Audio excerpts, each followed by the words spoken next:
Eu sou pai solteiro da minha filha Lili. Depois do nosso divórcio, eu decidi que não queria continuar na mesma cidade que minha ex-esposa. Por isso, comprei uma casa no campo e decidi me estabelecer ali para recomeçar minha vida. A vizinhança era tranquila, sem muito barulho ou perturbações dos vizinhos. Na verdade, quase não tínhamos contato, e eu apreciava essa privacidade. Uma semana se passou desde nossa mudança, e tudo estava tranquilo, até que em uma noite específica, Lili me acordou de um sono profundo, dizendo que ouvia vozes do lado de fora. Era setembro, e todas as janelas estavam abertas para permitir a entrada de ar fresco na casa.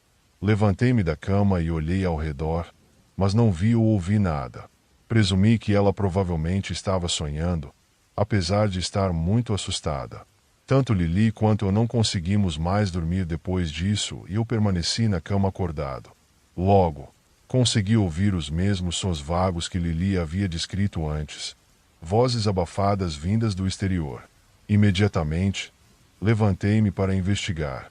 Não demorou muito para que eu avistasse uma figura encapuzada vestindo um manto preto, observando o galinheiro. Levantei minha arma e a apontei para ele, gritando para que parasse. Ao olhar de perto, percebi que era um homem de meia idade, claramente surpreso com minha presença. Ele levantou as mãos e deu alguns passos para trás enquanto eu o instruía a não se mover. Perguntei o que ele estava fazendo na minha propriedade, mas ele não soube responder, murmurando algumas palavras incompreensíveis antes de dizer que iria embora. Eu o obriguei a sair e o acompanhei para fora da minha propriedade, mantendo a arma sempre apontada para ele.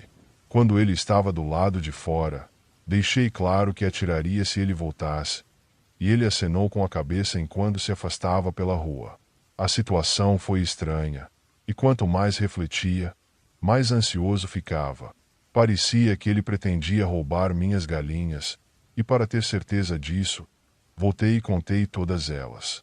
A essa altura, todas estavam lá. Foi quando ouvi passos na plantação e gritei para quem estivesse lá sair imediatamente, ou eu começaria a disparar. De repente, vários pares de passos se aproximaram, e testemunhei com horror enquanto 3 pessoas com as mesmas capas encapuzadas saíam do milharal. Como o homem anterior, levantaram as mãos e ficaram parados me encarando. 2 delas eram mulheres e o terceiro era um homem, cerca de 20 anos mais velho que o primeiro. Antes que pudessem explicar, escutei mais passos ao redor da plantação. Enquanto caminhava pelo milharal, fiquei completamente perdido e não sabia o que estava ocorrendo. Entrei em desespero e corri para dentro de casa, trancando e fechando todas as entradas. Em seguida, liguei para a polícia. Eles chegaram em torno de 20 minutos e realizaram uma inspeção minuciosa em minha propriedade, mas todas as pessoas haviam sumido. No entanto, encontraram algo bastante inquietante. No meio do milho, havia um círculo desenhado com tinta vermelha, junto a uma caixa de fósforos e um recipiente de gasolina vermelha. Desde aquela noite, coloquei câmeras de segurança por toda a minha propriedade. Parecia algum tipo de ritual oculto, e tudo isso ainda me deixa aterrorizado. Era agosto, e o final do inverno trouxe a São Paulo um vento gelado e dias nublados, onde estava localizada a nossa fazenda, um pedaço de terreno que foi passado por gerações em minha família. Meu nome é Lívia, e até aquele mês, eu via a fazenda como um refúgio de serenidade e calma. Em um sábado, enquanto preparava o café da manhã, percebi uma atividade inquietante no pasto. As vacas pareciam agitadas. No início, pensei que os cães do caseiro poderiam estar causando aquilo, mas algo estava errado. As vacas se juntaram e olhavam em direção à floresta, mugindo de forma ansiosa. Decidi telefonar para João, nosso caseiro, para saber se ele tinha alguma informação sobre o que ocorria. Ele me contou que também havia percebido a inquietação e que iria investigar a situação. Horas se passaram sem que eu tivesse notícias de João. Tentei ligar várias vezes, mas ele não atendia, o que aumentava a minha ansiedade. Resolvi sair à sua procura. Ao me aproximar do pasto, vi que as vacas haviam se afastado. Entretanto, notei uma trilha no chão, como se alguém ou algo tivesse arrastado um objeto pesado. Optei por seguir aquela pista. O trajeto me levou a uma área da fazenda que eu pouco conhecia, um antigo celeiro abandonado, que não era usado há muitos anos, mas surpreendentemente estava em bom estado. Contudo, algo parecia fora do lugar. A porta estava entreaberta e, de dentro, ouvi um murmúrio, quase como um choro. Aproximando-me devagar para não fazer barulho, espreitei através da fresta da porta e vi uma cena que me deixou paralisada. João estava amarrado a uma cadeira, com a boca amordaçada e os olhos arregalados de pânico. Ao seu lado, havia um homem de aparência intimidadora que eu nunca tinha visto. Senti meu coração disparar e fiquei sem saber o que fazer. Decidi que era essencial salvar João. Então retornei silenciosamente para a casa principal e liguei para a polícia. Eles afirmaram que enviariam uma viatura, mas que poderia levar algum tempo devido à distância. Enquanto esperava, uma ideia surgiu. Eu poderia tentar distrair o homem e libertar João. Peguei uma chave de grifo que estava na garagem e fui em direção ao celeiro. Me escondi atrás de alguns fardos de feno e escutei a conversa. O homem falava sobre um tesouro que estaria escondido na fazenda, algo que seu avô lhe havia contado, e ele estava determinado a encontrar. Pelo que consegui entender, João havia sido visto como uma barreira. De repente, o homem deixou o celeiro, provavelmente para procurar ferramentas e seguir com sua escavação. Essa era a minha oportunidade. Corri até João, tirei sua mordaça e comecei a desamarrá-lo. Ele me contou que o homem o havia pegado de surpresa e que estava ali desde quando estávamos prestes a sair. Ele voltou, nos avistou e, com um grito cheio de raiva, correu em nossa direção. João, ainda debilitado, não conseguia correr. Em um acesso de desespero, peguei a chave de grifo e acertei o homem na cabeça. Ele desabou, inconsciente. Poucos minutos depois, a viatura policial chegou e prendeu o homem. João foi levado e, mais tarde, descobrimos que o estranho era descendente de um antigo inimigo da família. A partir daquele dia, João Lemos lembraria sempre como o dia em que a paz de nossa fazenda foi violentamente interrompida. A vida nunca mais foi a mesma na fazenda. O celeiro passou por reformas e foi transformado em um espaço para convívio, uma maneira de enfrentar o trauma e criar novas lembranças felizes naquele lugar.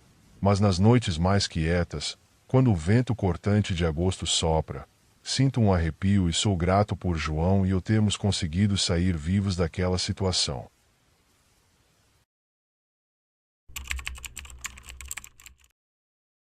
Esperei ter crescido na cidade com meus pais, mas mantive um vínculo muito forte com meus avós em Lucas do Rio Verde, no Mato Grosso. Eu costumava visitá-los com frequência na infância e guardei muitas memórias daquele lugar. Durante as férias de verão, meus primos e eu costumávamos viajar para lá e passar algumas semanas na casa deles na zona rural, em sua fazenda.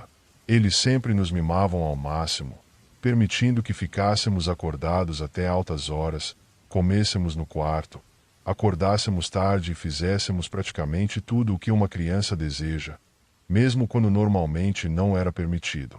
Nossa atividade favorita, no entanto, era brincar de esconde-esconde nos imensos campos de milho cercados por uma grande floresta. Em junho de 2011, no dia em que cheguei com meus primos Maurício e Daniele, tínhamos aproximadamente 12 ou 13 anos. Depois do jantar, por volta das 16 horas, decidimos brincar de esconde-esconde nos campos. O tempo estava ideal, e as plantas de milho eram altas o bastante para servirem de esconderijo.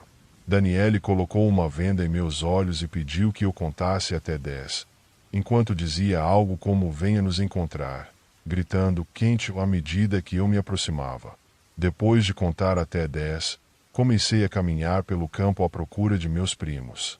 Enquanto me movia, percebi um barulho ao meu lado e segui naquela direção, ouvindo mais ruídos. Então gritei e te peguei, mas não obtive resposta. Imaginei que poderia ser Daniele fazendo uma brincadeira, pois ela era a mais divertida entre nós. Eventualmente, o som que estava seguindo parou, e continuei explorando, esperando que alguém dissesse quente. De repente, escutei passos muito próximos de mim. Pensei que fosse Daniele ou Maurício.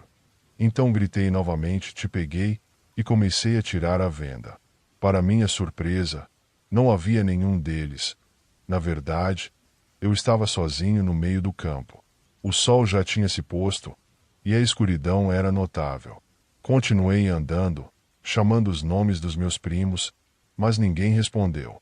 Eu estava tão longe que não conseguia enxergar a casa dos meus avós. Em pânico, corri sem saber para onde estava indo. Então, ouvi algo se movendo bem ao meu lado e congelei, tentando identificar quem estava ali. Gradualmente, os passos se tornaram mais audíveis. De repente, senti mãos frias cobrindo meus olhos. Fiquei apavorado e em completo pânico.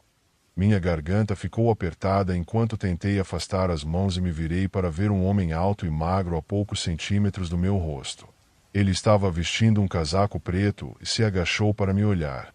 Para mim, foi um choque vê-lo. Havia muitas cicatrizes no seu rosto. Havia um corte profundo em sua bochecha e sujeira escorrendo por sua pele, como se estivesse sujo. Eu tremia ao questionar quem ele era, e minha voz estava cheia de medo, mas ele não deu uma resposta. Ao invés disso, ele abriu a boca lentamente para sorrir, e não era um sorriso amigável, era aterrorizante. Nesse momento, percebi que ele era a mesma pessoa que eu havia encontrado anteriormente. Um grito de pavor escapou dos meus lábios, e corri o mais rápido que minhas pernas me permitiram. Contudo, antes que eu conseguisse fugir, ele agarrou minha mão e me derrubou no chão. Meus joelhos e meu cotovelo se machucaram, e até hoje, carrego cicatrizes das feridas. Enquanto tentava me levantar, ele estendeu sua mão em minha direção, com unhas longas e sujas, fazendo movimentos estranhos e lentos com os braços. Foi nesse instante que percebi que tinha uma chance e o empurrei para o lado, conseguindo escapar e correr com toda a minha força. Tive bastante sorte naquela noite, pois consegui encontrar o caminho de volta para casa. Meu coração batia acelerado quando finalmente avistei a casa dos meus avós e os encontrei à minha procura. Embora estivesse sem palavras e não conseguisse parar de chorar, consegui relatar a eles que havia um homem nos campos de milho. Eles agiram rapidamente. Meu avô pegou uma espingarda e saiu para os campos. Agora, não sei por que eles não chamaram a polícia imediatamente. Enquanto aguardávamos dentro de casa, ouvimos disparos ressoando nos campos, seguidos pelo meu avô voltando calmamente e dizendo que o havia pegado. Ele pediu que chamássemos a polícia. Meus primos e eu fomos levados para a casa do meu tio, que ficava a cerca de meia hora dali, e nenhuma de nós conseguiu pregar os olhos naquela noite. Descobrimos que o homem era um criminoso sexual registrado que morava perto da casa dos meus avós e já havia cumprido pena. Meu avô o reconheceu e sabia exatamente quem ele era. Quanto ao motivo pelo qual aquele homem sabia que estávamos lá, ainda não sei até hoje. Provavelmente ele nos viu do lado de fora mais cedo naquele dia em algum momento, porque não consigo imaginar outra razão para ele estar espionando a propriedade dos meus avós. Lamentavelmente, meu avô faleceu em 2017, mas minha avó ainda possui a propriedade até hoje. Meu avô foi um verdadeiro herói, e sinto falta dele todos os dias.